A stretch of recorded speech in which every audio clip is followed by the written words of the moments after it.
మాజీ సైనికులు సామాన్యుల అసైన్ భూములపై ఓ దళారీ కన్నేశాడు.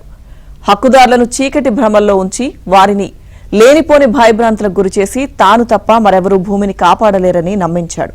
ఆ తర్వాత వారిని నట్టేట ముంచేశాడు. ఇదే దళారీ రాజకీయ నేత అవతారం కూడా ఎత్తాడు. పెద్దల ఆశీస్సులతో ప్రధానమంత్రి, ముఖ్యమంత్రికి స్వాగతం పలికే ప్రోటోకాల్ జాబితాలో అగ్రప్రధాన ఉండడంతో అధికార యంత్రాంగం కూడా దాసోహమైంది. దీంతో భూములన్నీ సర్వం ఆయన గుప్పెట్లోకి వెళ్లిపోయాయి.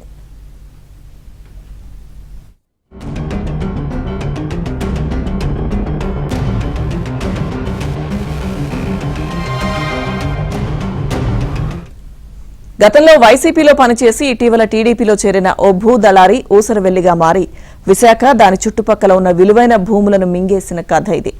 రెవెన్యూ పెద్దల ఆశీస్సులతో ఇప్పటికే ఎండాడలోని మాజీ సైనికుల భూములను సెటిల్ చేసిన ఆ దళారీ నేత ఇప్పుడు మరికొన్ని భూములపై కన్నేశాడు. వాటి విలువ తెలిస్తే మతిపోవాల్సిందే. కనీసం 230 కోట్ల పైమాటే. పెద్దల ఆశీస్సులతో ఆయన చేపట్టిన భూదందాలు ఇబ్బడి ముబ్బడిగా వెలుగు చూస్తున్నాయి. అందులోదే రామానాయుడు స్టూడియో సమీపంలోని మరో 5 ఎకరాల డి పట్టా భూమి.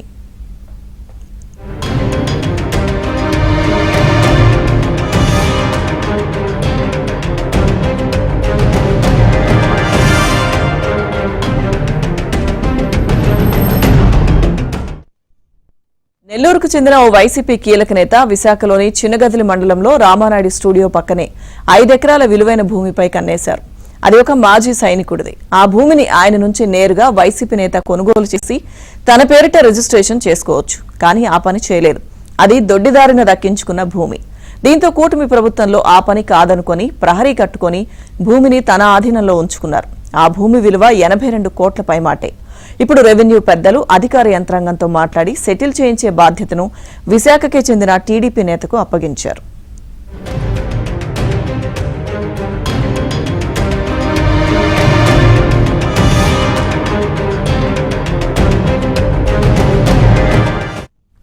ఈ నేత గత ఎన్నికలకు ముందే టీడీపీలో చేరారు. అమరావతిలో డీలింగ్స్, ఎండాడ భూమి సెటిల్మెంట్ తో సక్సెస్ఫుల్ దళారీగా ఆయన మారారు. గతంలో వైసీపీలో ఉన్నప్పుడు ఈయన, ఆ వైసీపీ నెల్లూరు నేత ఇద్దరు సన్నిహితులు. దీంతో ఈ భూమిని నిషేధ జాబితా నుంచి తీసేయించి కలెక్టర్తో ఎన్ఓసీ ఇప్పించే బాధ్యతను తీసుకున్నారు. ఇందులో పెద్దలను భాగస్వాములను చేయడంతో భూమి ఫైలు అమరావతిలోని 4వ బ్లాక్కు చేరింది. ఈ భూమిపై 2 సార్లు అమరావతి సచివాలయం కేంద్రంగా సమావేశాలు జరిగాయి. తాడేపల్లిలోని ఓ 3 అక్షరాల హోటల్లో 2 సమావేశాలు జరిగాయి.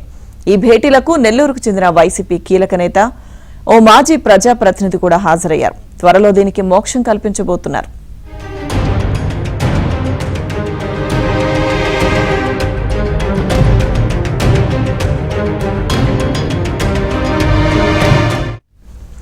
దీనికి టీడీపీలో ఉన్న ఓ దళారీ నేత ప్రయత్నాలు కొనసాగిస్తుండడం విశేషం. ఆ నేత వైసీపీని వదిలి టీడీపీలో చేరినా ఆయన కష్టమంతా వైసీపీ నేతల కోసమే అన్నట్లుగా సెటిల్మెంట్లు చేయిస్తున్నారు.